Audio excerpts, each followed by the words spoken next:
നമസ്കാരം. ഒരുപക്ഷെ കേരളം ഇന്ന് അഭിമുഖീകരിക്കുന്ന ഏറ്റവും വലിയ പ്രശ്നം പവർ കട്ടോ വിലക്കയറ്റമോ പാചകവാതക ക്ഷാമമോ ഒന്നുമായിരിക്കില്ല. അത് അനുദിനം പെരുകി വരുന്ന മാലിന്യ കൂമ്പാരങ്ങളായിരിക്കും. കേരളത്തിലെ റോഡുകളിലും പരിസരങ്ങളിലും മറ്റെവിടെ നോക്കിയാലും നാം കാണുന്നത് അലക്ഷ്യമായി വലിച്ചെറിഞ്ഞിരിക്കുന്ന ചപ്പുചവറുകളും പാഴ്വസ്തുക്കളുമാണ്. ഇതുകൊണ്ട് തന്നെ അനവധി രോഗങ്ങൾ നാം ക്ഷണിച്ചു വരുത്താറുമുണ്ട്. എന്തുകൊണ്ടാണ് ഈ രോഗാവസ്ഥ ഇത്രയധികം രൂക്ഷമാവുന്നത്? എന്താണ് ഇതിനൊരു പരിഹാരം? ഇതിനെക്കുറിച്ച് വളരെ വിശദമായി സംസാരിക്കാൻ ഇന്ന് നമ്മുടെ കൂടെ രണ്ട് പ്രമുഖ വ്യക്തിത്വങ്ങളുണ്ട്. നമുക്ക് വളരെയധികം സുപരിചിതരായ രണ്ട് ഡോക്ടേഴ്സാണ്. ഒന്ന് നമ്മുടെ പാലക്കാട് ജില്ലാ ആശുപത്രിയിലെ ഫിസിഷ്യനായ ഡോക്ടർ സുജിത്താണ്. മറ്റൊന്ന് കേരള സ്റ്റേറ്റ് IMAയുടെ മുൻ പ്രസിഡന്റും IMAയുടെ തന്നെ മാലിന്യ സംസ്കരണ യൂണിറ്റായ ഇമേജിന്റെ ചെയർമാനുമായ ഡോക്ടർ ചന്ദ്രശേഖരനാണ്. ഇവർക്ക് ഈ കാര്യങ്ങളെക്കുറിച്ച് എന്താണ് ഇന്ന് സംസാരിക്കാനുള്ളതെന്ന് നമുക്ക് കേൾക്കാം. Good evening doctor. നമസ്കാരം. കേരളത്തിൽ ഇന്നത്തെ നിലവിലുള്ള രോഗാവസ്ഥയെക്കുറിച്ച് എന്താ പറയാനുള്ളത്? കേരളത്തിൽ ദിനംപ്രതി വല്ലാതെ വർദ്ധിച്ചുകൊണ്ടിരിക്കുകയാണ് എല്ലാ അസുഖങ്ങളും. The situation is really alarming and it has reached a peak. കഴിഞ്ഞ കുറേ വർഷങ്ങളായി the incidence of infectious diseases has escalated so much. ഈ പോക്കിന് പോയാൽ ഇത് എവിടെ എത്തുമെന്ന് എനിക്കറിയില്ല. എന്തുകൊണ്ടായിരിക്കും ഇങ്ങനെ സംഭവിക്കുന്നത്? പരിസര മലിനീകരണം, റാപ്പിഡ് എക്കോളജിക്കൽ ചേഞ്ചസ്, പിന്നെ മനുഷ്യൻ പ്രകൃതിയെ അത്രമാത്രം ഉപദ്രവിക്കുന്നു. ഏതൊക്കെ തരത്തിലുള്ള അസുഖങ്ങളാണ് കേരളത്തിൽ കൂടുതലായി കണ്ടുവരുന്നത്? ഡെങ്കി ഫീവർ, എലിപ്പനി, മലേറിയ, പന്നിപ്പനി that is H1N1, viral hepatitis, പിന്നെ പലതരം വയറിളക്കം, influenza like illness, typhoid, typhus, Japan ജ്വരം, ഇങ്ങനെ പലതരം. And the list goes on like that. Okay, അപ്പോൾ ഡോക്ടർ ഇപ്പൊ ഈ പറഞ്ഞ രോഗങ്ങൾ പിടിപെടാതിരിക്കാൻ നമ്മൾ എന്തൊക്കെയാ ചെയ്യേണ്ടത്? നമ്മളെ പരിസരം നമ്മൾ വൃത്തിയായി സൂക്ഷിക്കുക. Protect nature and she will protect U. അതാണ് ഏറ്റവും ഇമ്പോർട്ടന്റ്. നമ്മൾ പ്രകൃതിയെ സംരക്ഷിക്കുക, എന്നാലേ രക്ഷയുള്ളൂ. നമസ്കാരം ഡോക്ടർ. നമസ്കാരം. ഇപ്പോ പൊതുവെ നമ്മളെയൊക്കെ അലട്ടുന്ന ഒരു പ്രധാന പ്രശ്നമാണല്ലോ മാലിന്യം. ഇത് നമുക്ക് എങ്ങനെയൊക്കെ കൈകാര്യം ചെയ്യാം? മാലിന്യ പ്രശ്നം എങ്ങനെ കൈകാര്യം ചെയ്യാം എന്ന് ആലോചിക്കുന്നതിന് മുമ്പായി ഈ മാലിന്യ പ്രശ്നം കൊണ്ട് സമൂഹത്തിനും വ്യക്തിക്കും എന്തെല്ലാം ആപത്ത് വരുന്നു എന്ന് നമ്മൾ ആലോചിക്കേണ്ടിയിരിക്കുന്നു. പരിസര മലിനീകരണം കൊണ്ട് പല രോഗങ്ങളും വരുന്നുണ്ട്. ഡെങ്കി ഫീവർ, ചിക്കൻ ഗുനിയ, പന്നിപ്പനി, ജപ്പാൻ ജ്വരം, എലിപ്പനി, വൈറൽ ഹെപ്പറ്റൈറ്റിസ്, വയറിളക്കം, ടൈഫസ്, ടൈഫോയിഡ്, മലേറിയ, മെനിഞ്ചൈറ്റിസ്, അങ്ങനെ പല രോഗങ്ങളും നമ്മുടെ രാഷ്ട്രീയക്കാർ, നാട്ടുകാർ, മന്ത്രിമാർ എല്ലാം ബോധവൽക്കരിക്കേണ്ടിയിരിക്കുന്നു. ഇതിനെക്കുറിച്ചെല്ലാം ആരോഗ്യവകുപ്പ് മന്ത്രിയും ആരോഗ്യവകുപ്പും മാത്രം വിചാരിച്ചാൽ ഇതിനുള്ള പരിഹാരമാവില്ല.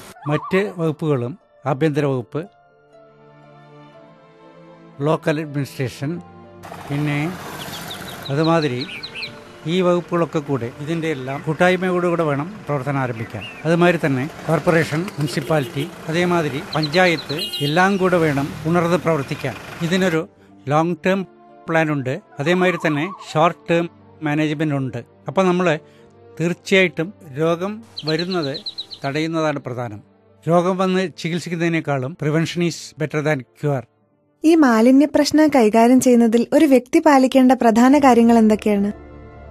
മലയാളികളെ സംബന്ധിച്ചിടത്തോളം വ്യക്തി ശുചിത്വത്തിന് വളരെയധികം പ്രാധാന്യമുണ്ട്. പക്ഷേ പരിസര ശുചിത്വത്തെക്കുറിച്ച് ബോധവാന്മാരെ അല്ല. തീർച്ചയായും ഇത് സമൂഹത്തിന് വളരെയധികം ബുദ്ധിമുട്ടുണ്ടാകും. നമ്മുടെ ഒരു വീട്ടിലെന്ന് പറഞ്ഞാൽ ആ വീട്ടിലുള്ള മാലിന്യങ്ങളെടുത്ത് റോട്ടിലേക്ക് ഇടുന്ന പ്രവണതയാണ് കാണുന്നത്. അതുകൊണ്ട് ചിട്ടയായ ബോധവൽക്കരണം കൊണ്ട് ഇത് മാറ്റിയെടുക്കാൻ സാധിക്കും. ഡോക്ടർ, അപ്പൊ ഈ സ്ഥാപനങ്ങളിൽ നിന്നുള്ള വേസ്റ്റ്, ഉദാഹരണത്തിന് ഈ ഹോട്ടലുകൾ, സ്മോൾ സ്കെയിൽ ഇൻഡസ്ട്രീസ്, അതിൽ നിന്നുള്ള വേസ്റ്റ് ഒക്കെ നമുക്ക് എങ്ങനെ ഉപയോഗശൂന്യമാക്കാം? ആ ജനറൽ വേസ്റ്റുകൾ ശാസ്ത്രീയമായി സംസ്കരിക്കാനുള്ള പദ്ധതികൾ കോർപ്പറേഷൻ, മുനിസിപ്പാലിറ്റി, അതുമാതിരി പഞ്ചായത്ത് ഒക്കെ ആവിഷ്കരിക്കേണ്ടിയിരിക്കുന്നു. ഇങ്ങനെയുള്ള പദ്ധതികൾ ആവിഷ്കരിച്ചാൽ തീർച്ചയായും ഇമേജിന്റെ ചെയർമാൻ എന്ന നിലയിൽ, പിന്നെ IMAയുടെ ആളെന്ന നിലയിൽ ഈ കാര്യത്തിൽ അനുഭവത്തിൻ്റെ വെളിച്ചത്തിൽ വളരെയധികം സഹായം, ഗൈഡൻസ്, അതുമാതിരി സഹായ സഹകരണം എന്നിവയ്ക്ക് IMAക്ക് ചെയ്യാൻ സാധിക്കും. ഓക്കെ, ഇപ്പൊ ഇമേജ് എന്നുള്ള ഈ സ്ഥാപനത്തെ പറ്റി പറഞ്ഞു. അതിന്റെ ചെയർമാൻ എന്നുള്ള നിലയ്ക്ക് ഇത്തരത്തിലുള്ള സ്ഥാപനങ്ങൾ എത്രത്തോളം എഫക്റ്റീവ് ആണ് ഈ കാര്യത്തിൽ? IMAGE IMA goes eco friendly Indian medical association Kerala ശാഖാതല പ്രസ്റ്റീജിയസ് സ്കീമാണ്. ആശുപത്രികളിലെ സർക്കാർ ആശുപത്രികളിലും പ്രൈവറ്റ് ആശുപത്രികളിലും പോലും ഉണ്ടാകുന്ന മാലിന്യങ്ങൾ, തിരുവനന്തപുരം മുതൽ കാസർഗോഡ് വരെയുള്ള ആശുപത്രിയിൽ നിന്നുള്ള മാലിന്യങ്ങൾ, ക്ലിനിക്കുകൾ, അതേമാതിരി ഡെന്റൽ ക്ലിനിക്കുകൾ, ലാബുകളിൽ നിന്നുള്ള മാലിന്യങ്ങൾ സെഗ്രിഗേഷന് ശേഷം അവിടെ നിന്ന് ക്ലോസ് വെഹിക്കിൾ ട്രാൻസ്പോർട്ട് ചെയ്യുന്നു. പ്ലാന്റിലെത്തിയ ശേഷം 48 മണിക്കൂറിനുള്ളിൽ അതിനെ ശാസ്ത്രീയമായി സംസ്കരിക്കുകയാണ് ചെയ്യുന്നത്. തീർച്ചയായിട്ടും പണ്ട് ഇങ്ങനെ കോമൺ ഫെസിലിറ്റി ഇല്ലാതിരുന്നതുകൊണ്ട് വളരെയധികം രോഗങ്ങൾ വരുവാൻ സാധ്യതയുണ്ടായിരുന്നു. ഇഞ്ചക്ഷൻ സിറിഞ്ച് ആൾക്കാർ പെറുക്കിയെടുത്ത് വീണ്ടും മാർക്കറ്റിൽ വരുന്ന ഒരു സ്ഥിതിവിശേഷം ഉണ്ടായിരുന്നു. Thank you doctors. ഓക്കെ. ഇന്ന് കോളനിവൽക്കരണത്തിന്റെ കാലഘട്ടമാണല്ലോ. എവിടെ തിരിഞ്ഞാലും ഫ്ളാറ്റുകളും വില്ലകളും മാത്രം. എന്നാൽ മാലിന്യ സംസ്കരണത്തിന്റെ കാര്യത്തിൽ നമ്മുടെ കോളനികളിൽ എന്താണ് സംഭവിക്കുന്നതെന്ന് നമുക്ക് കാണാം.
നിങ്ങൾ എന്ത് പണിയാ കാണിച്ച്?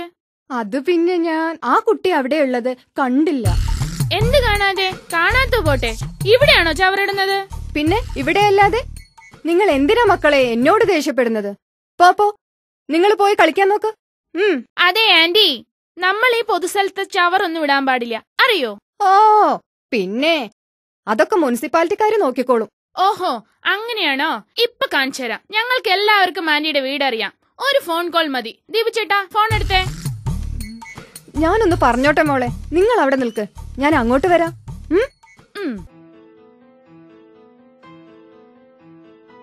മക്കളെ, ആന്റിക്ക് നിങ്ങളെ പോലെ അധികം പഠിപ്പൊന്നുമില്ല.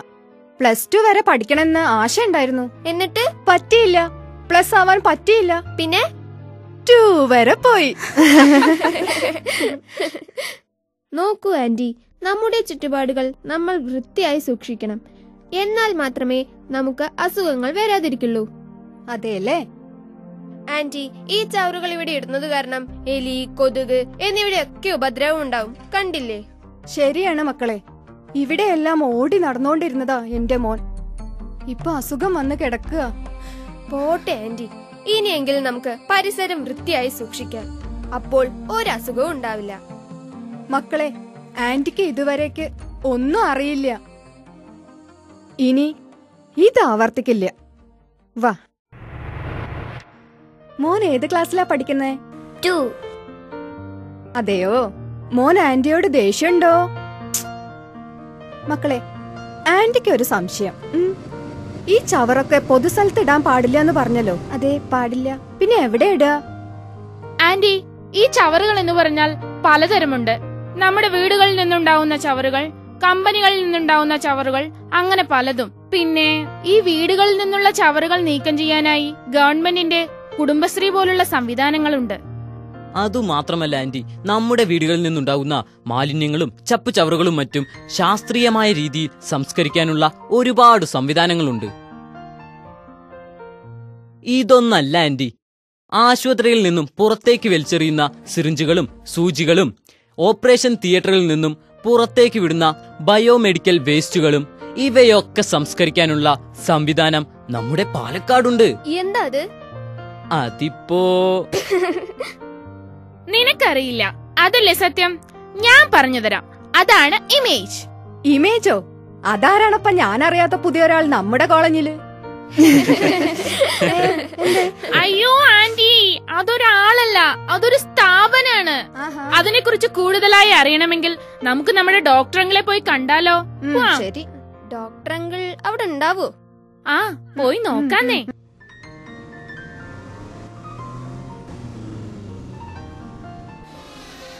ദേ ഡോക്ടർ അങ്കിളുടെ കാറ്.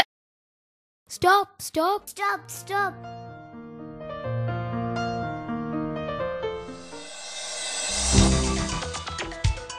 എന്താ എല്ലാവരുണ്ടല്ലോ രാവിലെ തന്നെ? തിരുവല്ലാണോ? അയ്യോ അല്ല സാറേ. പിന്നെ അല്ല, ഈ കുട്ടികൾ പറഞ്ഞ മനോജിനെ കുറിച്ച് അറിയാൻ വേണ്ടിയാ. അയ്യോ ആന്റി, മനോജ് അല്ല, ഇമേജ്. ഇമേജ് അതന്നെ സാറേ. ഓ, ഇമേജോ? ഞാൻ ചോദിച്ചോട്ടെ. ഇമേജ് എന്ന് വെച്ചാൽ ബയോമെഡിക്കൽ വേസ്റ്റ് സംസ്കരിക്കുന്ന പാലക്കാട് ഒരു വലിയ പ്ലാന്റ് ആണ്. ആ കാര്യം നിങ്ങൾക്കൊക്കെ അറിയാലോ അല്ലേ? അറിയാം അങ്കിൾ. ഗുഡ്. എന്നാൽ ഞാൻ അതിനെ കുറിച്ചൊന്ന് ബ്രീഫായിട്ട് പറഞ്ഞുതരാം. Okay. Image is the greatest biomedical waste management plan in the whole of India. ഈ രംഗത്ത് അന്താരാഷ്ട്ര നിലവാരം പുലർത്തുന്ന ഒരു സ്ഥാപനമാണ് ഇമേജ്. എല്ലാ ദിവസവും തിരുവനന്തപുരം മുതൽ കാസർഗോഡ് വരെയുള്ള biomedical waste, that is waste from the hospitals, laboratories etcetera, special വാനുകളിൽ പാലക്കാട്ടിലെ ഇമേജ് പ്ലാന്റിൽ എത്തുന്നു. ഇവിടെ ഹൈടെക് മെഷീൻസ് ഉപയോഗിച്ച് ശാസ്ത്രീയമായ രീതിയിൽ ഇത് സംസ്കരിക്കുന്നു. We should all be proud of the IMAGE plant at Palakkad. ഒരുപക്ഷെ ഇമേജ് പോലത്തെ ഒരു പ്ലാന്റ് നമുക്ക് കേരളത്തിൽ ഉണ്ടായിരുന്നില്ലെങ്കിൽ സിറ്റുവേഷൻ ഒന്ന് ആലോചിക്കാൻ പറ്റുമോ നിങ്ങൾക്ക്? ഒരു പക്ഷേ ഇമേജ് പോലുള്ളൊരു സ്ഥാപനം ഉണ്ടായിരുന്നില്ലെങ്കിൽ കേരളത്തിലെ മാലിന്യ പ്രശ്നം ഇതിലും രൂക്ഷമാവുമായിരുന്നു. കേരളത്തിലെ 3800 ഹോസ്പിറ്റലിൽ നിന്നുമുള്ള ബയോമെഡിക്കൽ വേസ്റ്റ് ആണ് ഇമേജ് പ്ലാന്റ് കൈകാര്യം ചെയ്യുന്നത്. ടോട്ടൽ 80,800 ബെഡ്സ് ആണ് ഇമേജ് പ്ലാന്റിനോട് അഫിലിയേറ്റ് ചെയ്തിരിക്കുന്നത്. ഒരു ദിവസം 25.3 ടൺസ് ഓഫ് ബയോമെഡിക്കൽ വേസ്റ്റ് ആണ് ഇമേജ് പ്ലാന്റ് ഹാൻഡിൽ ചെയ്യുന്നത്. പാലക്കാട് മലമ്പുഴയിൽ 26 ഏക്കറിലാണ് ഇമേജ് പ്ലാന്റ് സ്ഥിതി ചെയ്യപ്പെടുന്നത്. 2003 ജാനുവരിയിലാണ് ഇമേജ് പ്ലാന്റ് ഉദ്ഘാടനം ചെയ്തത്. ഇത്രയ്ക്കാണ് ഇമേജ് പ്ലാന്റിനെ കുറിച്ച് എനിക്കറിയാവുന്നത്. അപ്പോൾ നമുക്കൊരു ദിവസം എല്ലാവർക്കും കൂടി ആ ഇമേജ് പ്ലാൻ കാണാൻ പോവാം, പാലക്കാട് മലമ്പുഴയിൽ. ശരി sir. Then we can have a good picnic spot there. ശരി സാർ. Okay? Okay, Tata, tata, bye bye. bye. Bye uncle. Okay, tata, by.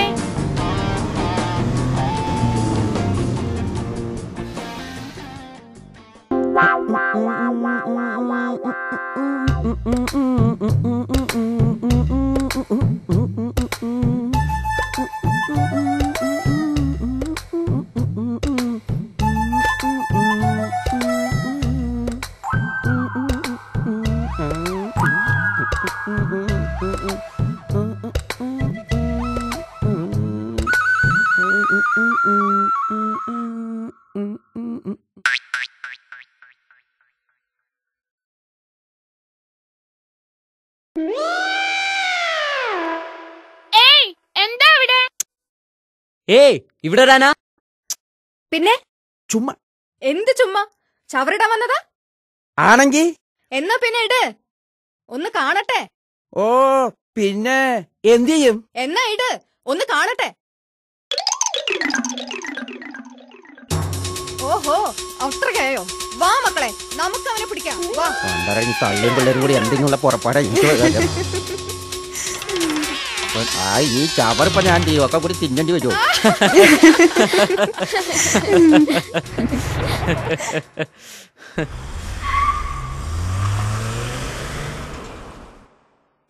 ഏത് വാർഡിലാണാവോ? കുനിയാതെ വേഗം നടക്ക്. ആ, ചോദിച്ചു നോക്കാം. ആ ആന്റി അവിടെ ഉണ്ടാവോ ആവോ? ഞാൻ ആദ്യമായിട്ടാ ഈ ആശുപത്രിക്ക് വരുന്നേ.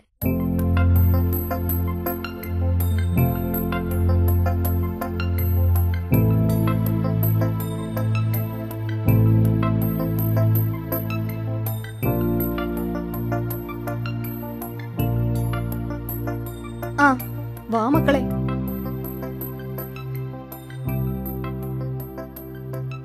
മോനെ കാണാൻ വന്നതാ ഈ കുട്ടിയോള്. ഏട്ടന്റെ പേരെന്താ? ഗോകുൽ.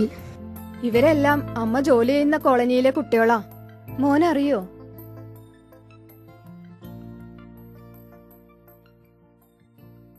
ഇനി മുതൽ ഞങ്ങൾ എല്ലാവരും ഗോകുലേട്ടന്റെ കൂട്ടുകാരാ.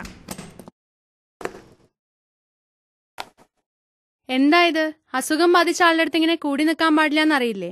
ആരാ ചേച്ചി ഇവരൊക്കെ? ഇവരെല്ലാം മോന്റെ കൂട്ടുകാരാ. ശരി, എന്തായാലും അധികം നേരം നിങ്ങൾ ഹോസ്പിറ്റലിൽ നിൽക്കണ്ട. ലോകത്തുള്ള ഒരുവിധം പനികളൊക്കെ ഇവിടെയുണ്ട്. ആന്റി, ഗോകുലിന് എന്താ അസുഖം? Dengue fever. നിങ്ങൾ കേട്ടിട്ടില്ലേ? ഡെങ്കി ഫീവർ എങ്ങനെ ഉണ്ടാവുന്നതെന്ന് നിങ്ങൾക്കറിയോ? ഇതിൽ ആർക്കെങ്കിലും അറിയോ? ആന്റി, മൊസ്കിറ്റോ കാരണല്ലേ? ഗുഡ്. ഡെങ്കി വൈറസ് പകർത്തുന്നത് എയ്ഡസ് കൊതുകുകളാണ്. ഇത്രയും പോന്ന ഒരു കൊതുകിന്റെ പേരേ. ഡെങ്കി പകരുന്നത് എങ്ങനെയെന്നറിയാമോ? പറയാം. ഡെങ്കിപ്പനി ബാധിച്ച ആളെ കടിക്കുന്ന കൊതുകിന്റെ ദേഹത്തേക്ക് ഡെങ്കി വൈറസ് കയറുന്നു. അങ്ങനെ ആ കൊതുക് മറ്റൊരാളെ കടിക്കുമ്പോൾ ആ ഡെങ്കി വൈറസ് അദ്ദേഹത്തിന്റെ ശരീരത്തും കയറുന്നു. രോഗങ്ങളുടെ ഈ അവസ്ഥ തുടർന്നാൽ ഡോക്ടർമാരും നഴ്സുമാരും എല്ലാം മൂൺസ്യൂട്ട് ധരിച്ച് ജോലി ചെയ്യേണ്ടി വരും. അപ്പൊ ആന്റി പോയിക്കോട്ടെ. Okay, by.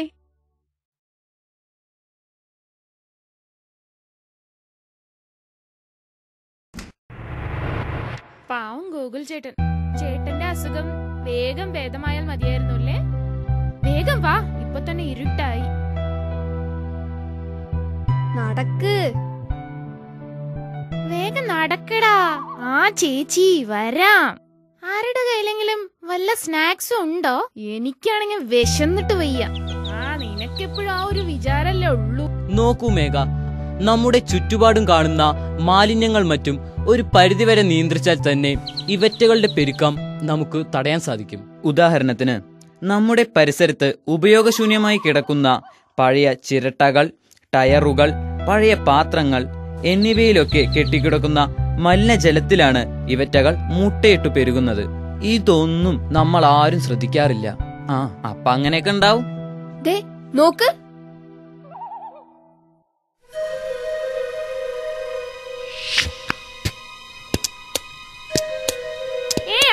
നിങ്ങൾ എന്താ ചെയ്യുന്നേ? നിങ്ങൾ ആരാ? ഞങ്ങൾ ഇവിടെയൊക്കെ തന്നെ ഉള്ളവരാ. എങ്കിൽ ഇവിടെ ഉള്ളവരെ വേഗം സ്ഥലം വിടാൻ നോക്ക്, നല്ല മഴ വരുന്നുണ്ട്. അതെ അങ്കിൾ, ഈ മരം മുറിക്കാൻ പെർമിഷൻ ഉണ്ടോ? എന്ത് മെഷീനാ? നല്ല ഒന്നാന്തരം മഴ കൊണ്ടാ മരം മുറിക്കുന്നത്, മനസ്സിലായ? അതെ അങ്കിൾ, ഈ മരം മുറിച്ചാൽ പിന്നീട് നമുക്കുണ്ടാവുന്ന ബുദ്ധിമുട്ടുകളെ കുറിച്ച് എന്തെങ്കിലും അറിയോ? ഈ മരങ്ങളാണ് നമുക്ക് ശുദ്ധവായു നൽകുന്നത്. അതാണ് ഓക്സിജൻ. ഈ മരങ്ങളില്ലെങ്കിൽ ഭൂമിയിൽ മഴ പെയ്യില്ല. പിന്നെ ഈ പക്ഷികളൊക്കെ എവിടെയും കൂടുകൂട്ടുക? മാത്രല്ല ഉരുൾപൊട്ടലും ഉണ്ടാവും. പിന്നെ നാട്ടിൽ ഈ ഞാൻ ഒരുത്തൻ മാത്രം മരം മുറിക്കുന്നത് കൊണ്ടാണോ ഈ മഴയും ഉരുൾപൊട്ടലൊക്കെ ഉണ്ടാവുന്നത്? രാത്രിയോട് രാത്രി എത്ര ആളുകളാ മരം മുറിച്ചുകൊണ്ട് പോകുന്നത്? നീ പെട്ട ദീപിച്ചേട്ടാ, ആ ഫോൺ എടുത്തേ. ഹലോ, ഫോറസ്റ്റ് ഡിപ്പാർട്ട്മെന്റ് അല്ലേ? മക്കളെ നിക്ക്, ഞാൻ പറയുന്നൊന്ന് കേക്ക്. മക്കളെ, എനിക്ക് ഇതിനെ കുറിച്ച് ഒന്നും അറിയില്ല.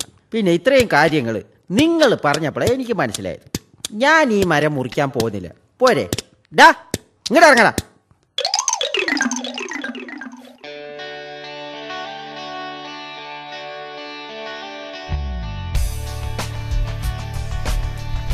ഞാനൊരു നമ്പർ ഇട്ടപ്പോഴേക്കും അയാള് ശരിക്കും പേടിച്ചു പോയി.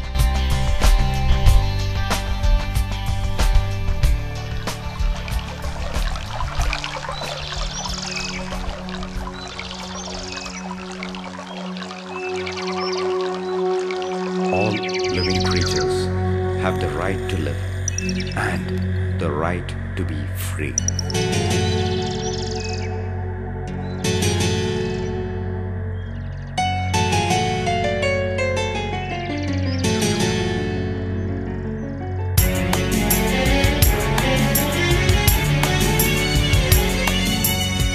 കോടമഞ്ഞും കുളിരും മേഘപ്പാളിയും തൊട്ട് തൊട്ട് കളിക്കും മലമേട്, സ്വർഗീയ സുന്ദര താഴ്വാരം, നിശബ്ദ സുന്ദര താഴ്വാരം, തണുത്ത നനുത്ത പുൽമേടും പുൽക്കൊടിത്തുമ്പിലെ ഹിമബിന്ദുവും കണ്ണിനു കുളിരേകും നവ്യാനുഭൂതിയായി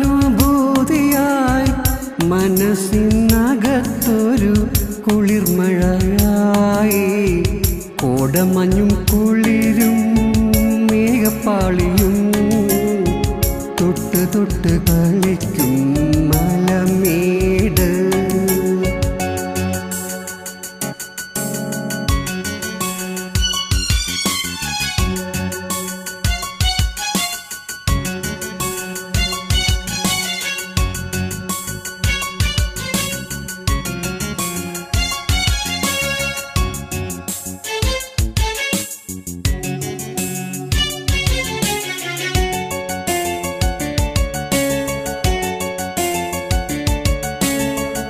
അസുലഭനാദമായി സംഗീതധാരയായി